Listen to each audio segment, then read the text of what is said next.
샬롬, 용화교회를 섬기고 있는 윤광서 목사입니다. 손경민 목사님께서 지으신 은혜라는 찬양의 가사에 이런 고백이 있습니다.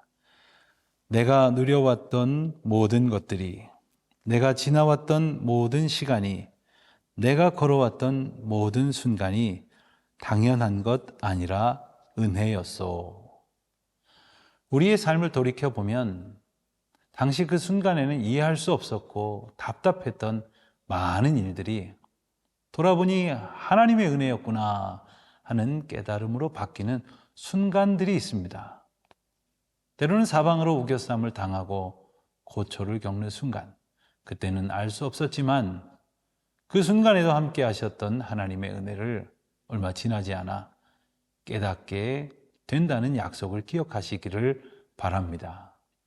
오늘은 창세기 48장 12절로 22절까지의 말씀을 통해 우리의 삶 곳곳에 쌓여있는 하나님의 은혜와 인도하심을 다시 한번 깨닫는 시간 되시기를 소망합니다. 창세기 48장 12절에서 22절 말씀입니다. 요셉이 아버지의 무릎 사이에서 두 아들을 물러나게 하고 땅에 엎드려 절하고 오른손으로는 에브라임을 이스라엘의 왼손을 향하게 하고 왼손으로는 므낫세를 이스라엘의 오른손을 향하게 하여 이끌어 그에게 가까이 나아가매 이스라엘이 오른손을 펴서 차남 에브라임의 머리에 얹고 왼손을 펴서 므낫세의 머리에 얹으니 므낫세는 장자라도 발을 엇바꾸어 얹었더라. 그가 요셉을 위하여 축복하여 이르되 내 조부 아브라함과 아버지 이삭이 섬기던 하나님, 나의 출생으로부터 지금까지 나를 기르신 하나님, 나를 모든 환난에서 건지신 여호와의 사자께서 이 아이들에게 복을 주시오며 이들로 내 이름과 내 조상 아브라함과 이삭의 이름으로 칭하게 하시오며 이들이 세상에서 번식되게 하시기를 원하나이다.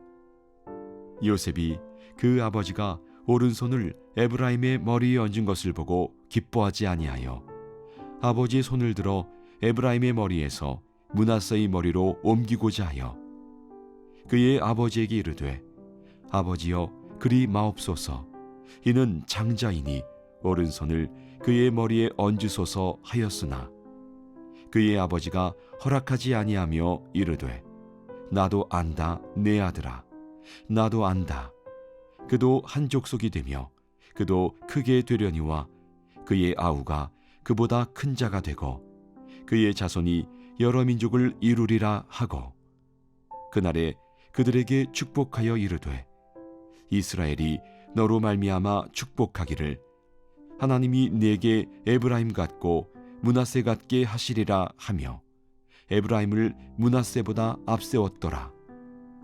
이스라엘이 요셉에게 또 이르되 나는 죽으나 하나님이 너희와 함께 계시사 너희를 인도하여 너희 조상의 땅으로 돌아가게 하시려니와 내가 네게 네 형제보다 세겜 땅을 더 주었나니 이는 내가 내 칼과 활로 아모리 족속의 손에서 빼앗은 것이니라.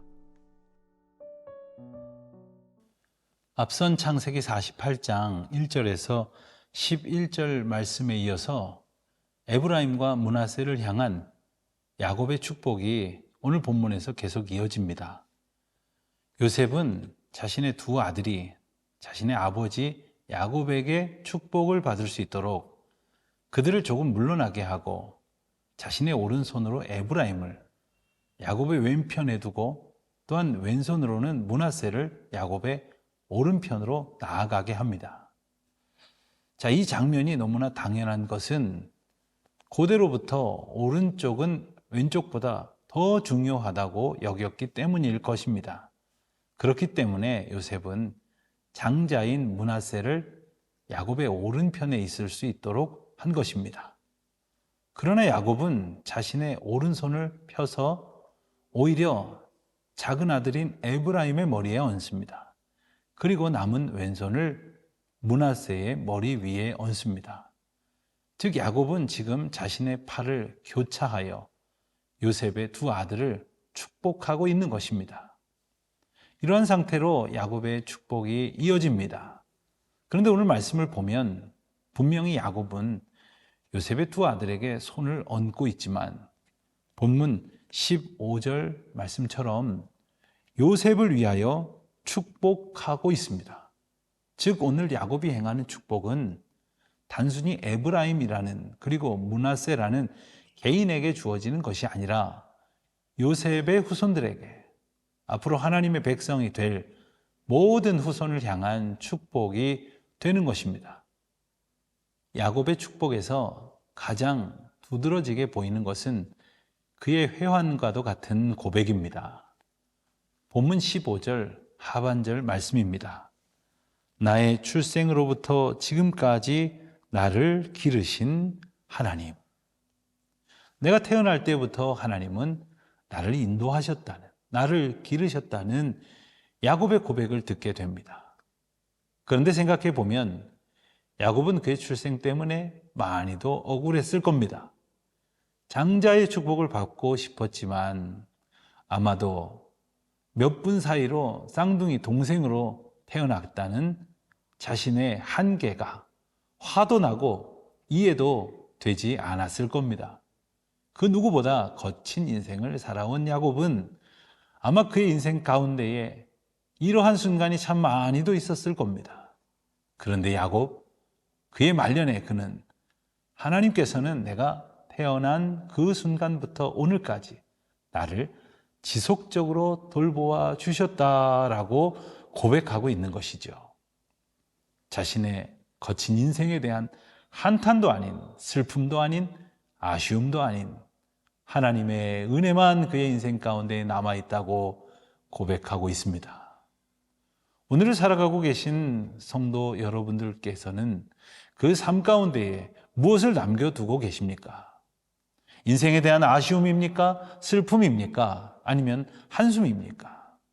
아니면 그 모든 것을 덮고도 남을 하나님의 은혜에 대한 깨달음입니까? 야곱의 인생보다 더 극적인 인생은 드물 것입니다. 설령 어떤 이가 야곱보다 더 힘든 인생을 살아왔다 할지라도 우리 인생 가운데에 우리는 무엇을 남겨야 하겠습니까?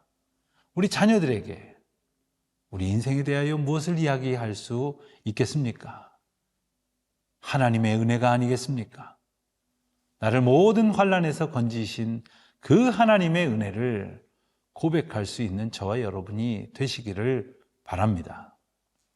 이어서 야곱은 그의 조상 대대로 내려온 하나님의 약속, 하나님의 축복을 그의 자손들에게 그대로 전합니다. 본문 16절 하반절 말씀입니다. 이들이 세상에서 번식되게 하시기를 원하나이다. 하나님께서 아브라함에게 약속하셨던 자손에 대한 축복이 그의 자녀 이삭을 통해 그리고 이제는 야곱을 통해 그리고 새로운 시대를 살아갈 에브라임과 므낫세에게 전달되고 있습니다. 여기서 우리는 우리를 향한 하나님의 약속을 늘 기억하며 또 전수해야 한다는 것을 깨닫게 됩니다. 이런 말이 있습니다. 역사를 잊은 민족에게 미래는 없다 하는 말이죠. 우리 신앙인들이 하나님의 약속을 잊고 산다면 또한 하나님의 은혜를 잊어버리고 살아 다음 세대에 전하지 못한다면 우리 교회의 앞날은 어두울 수밖에 없을 것입니다. 하나님의 약속을 늘 기억하며 잘 증거하며 가르치며 전하는 우리 모두가 되시기를 소망합니다.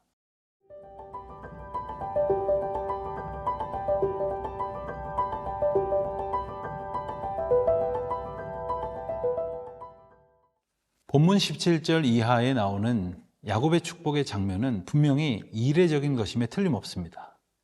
누군가를 위해 축복 기도를 하면서 일부러 양팔을 어긋나게 기도하지는 않을 것입니다. 하지만 야곱은 그의 앞에 있는 므낫세와 에브라임의 머리에 자신의 팔을 어긋나게 얹었습니다. 요셉에게 이 장면은 이해가 되지 않았을 것입니다. 요셉의 입장에서는 당연히 큰아들인 므낫세가 아버지의 오른손으로 축복을 받아야 하는데, 이상하게도 아버지 야곱은 굳이 손을 교차시켜서 오른손으로 작은 아들인 에브라임을 축복했고 왼손으로는 장남인 므낫세를 축복하고 있으니 말입니다. 요셉은 이 모습이 불편했을 것 같습니다.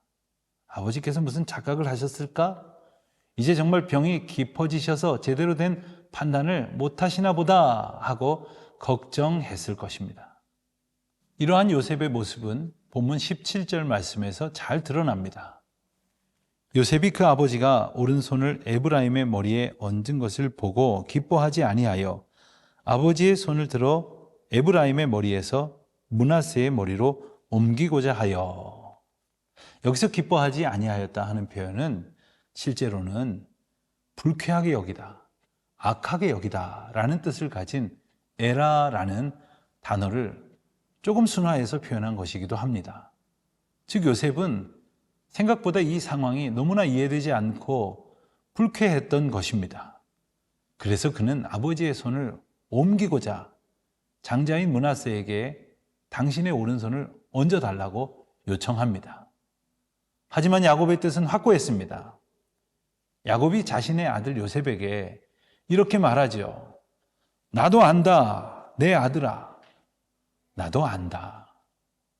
요셉은 자신의 아버지가 실수했을 것이라고 생각했지만 그것은 실수가 아니라 의도했던 것이라는 겁니다. 야곱은 2차례나 나도 안다 라고 말하면서 요셉을 안심시킵니다. 눈은 어두웠을지 모르지만 정신은 아주 또렷합니다.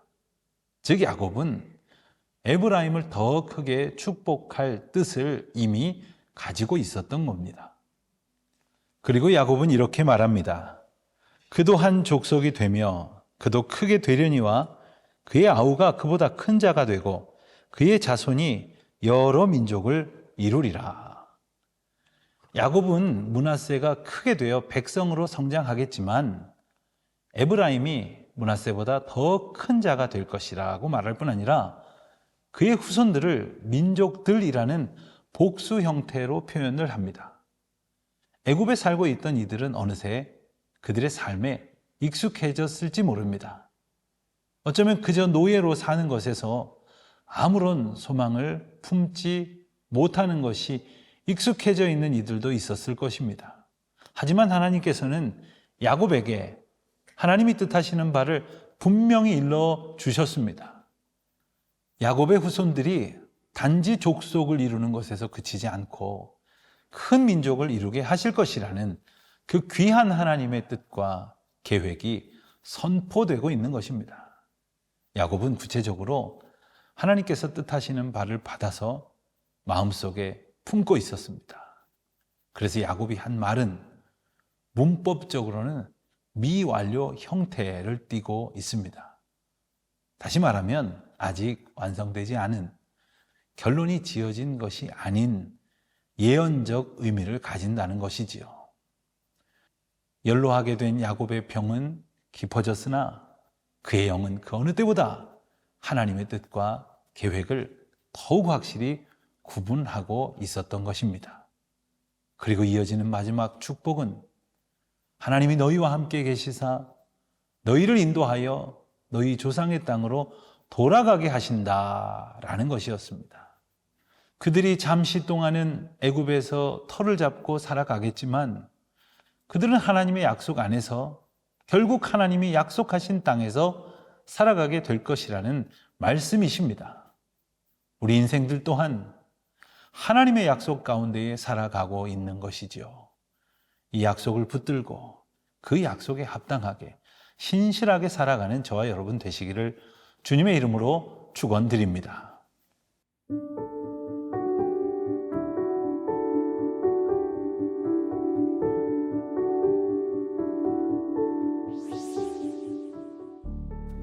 오늘도 저희를 인도하시는 하나님 아버지, 언제나 어느 곳에서나 저희를 향한 하나님의 은혜가 끝이 없었음을 고백합니다. 저희로 하여금 하나님의 은혜를 잊지 않게 하시고 이 은혜를 저희 자녀들과 다음 세대에 물려줄 수 있도록 지혜와 능력을 더하여 주시옵소서. 그리고 저희의 삶이 하나님의 약속 가운데 있음을 날마다 깨닫게 하옵소서. 예수님의 이름으로 기도드립니다. 아멘.